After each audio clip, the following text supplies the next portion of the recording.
नमस्कार, मी doctor Shubham Desale, MBBS MD medicine, Shri Sankalp multispeciality हॉस्पिटलमधून बोलतो आहे. तुमच्या CBC रिपोर्टमध्ये प्लेटलेट कमी आलं आहे, म्हणजे तुम्हाला नक्की डेंग्यू आहे का? अजिबात नाही. आपल्या रक्तामध्ये प्लेटलेट म्हणजे रक्त घोटण्यासाठी मदत करणाऱ्या छोट्या पेशी. सामान्यात प्लेटलेट काउंट साधारण 1.5 लाख ते 4.5 लाख प्रति मायक्रोलिटर असतो.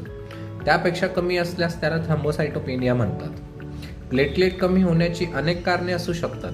डेंग्यू, व्हायरल इन्फेक्शन, काही औषधे, लिव्हरचे आजार, व्हिटॅमिन B12 किंवा फोलेटची कमतरता आणि काही रक्तांशी संबंधित आजार.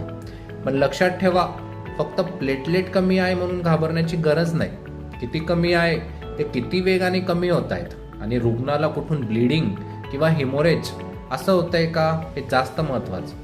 नाकातून किंवा हिरड्यातून रक्त येणे, त्वचेवर लाल ठिपके, लघवी किंवा संडाशीत रक्त येणे अशी लक्षणे दिसल्यास तातडीने डॉक्टरांना दाखवा. आणि सर्वात महत्त्वाचं, CBC रिपोर्ट स्वतःहून इंटरप्रिट करू नका. धन्यवाद.